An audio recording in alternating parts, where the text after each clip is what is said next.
Hi, Olivia. I've been thinking about belief a lot lately. This morning I watched a documentary from the BBC on Jainism. It was on YouTube. I'll probably put a link. Um, it's it's interesting because there was a story in it of this former monk. He was a monk for years, like since he was 8 years old, I think, and he was really devout. And becoming a monk in Jainism is a huge deal. Um, and and he did that, and he was this great orator, and people would come to see him like every day and listen to him talk about stuff. And one day he saw an article in the newspaper about the launch of Sputnik, and to him it was incontrovertible proof that the Earth is round and that it's not flat.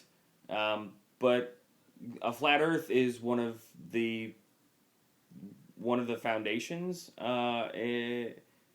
of like Jainist cosmology and geography, and it's in the scriptures and all. And he could no longer believe that, so he stopped being a monk because his belief in Janus geography and cosmology faltered. He felt that his faith in everything faltered. He went back into laity, and he's still like a fine upstanding Jain, but he's not a monk anymore because he wasn't comfortable in that role, not believing everything. Um, and that's not exclusive to Jainism. There's a lot of other religious traditions and perspectives that insist in the members believing everything, and that's I can't do that. Um, it frustrates me because I feel like I don't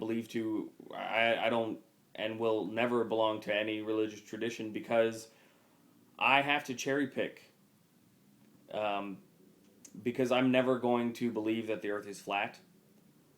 Uh, but if I threw out all of Jainism, then I would have to throw out the notion of the different kinds of violence. I mean, there's physical violence, but there's also violence in thought and deed.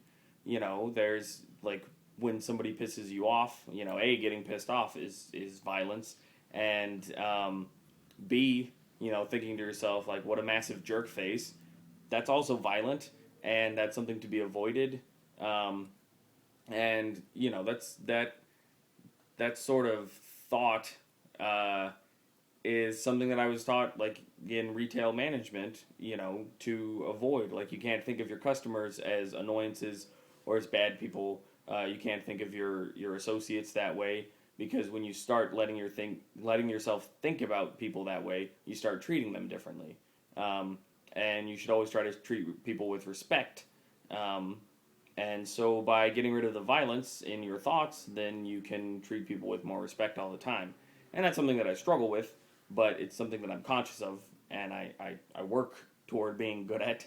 Um, but like I was saying, without cherry picking, I wouldn't have that lesson from Jainism, and that's sad to me, uh, because that's the way I am with all kinds of religious traditions. I mean, you look at Christian and Jewish and Islamic and Sikh and Hindu traditions, and Buddhism is kind of an exception because it's so inclusive and so geared toward the way I believe in cherry picking anyway. Um, but without that, you'd be throwing away these entire systems, and there's something good in all of them. You know, there's a reason that large numbers of people believe these things. They found something that's true that really works, and maybe all of it doesn't work for any given person. Um, but I guess I have to believe in bits of things because if I didn't, I wouldn't believe in anything because I'm never going to believe in everything. Um,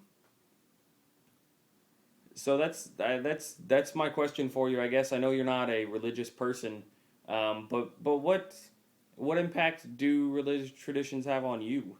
I don't know. Do you put a lot of thought into that? Have you have you consciously taken things like I have? Or and also, how do you feel about throwing away, throwing out the baby with the bathwater, basically, and just like, I can't believe everything, so I'm going to believe nothing. What are your thoughts on that?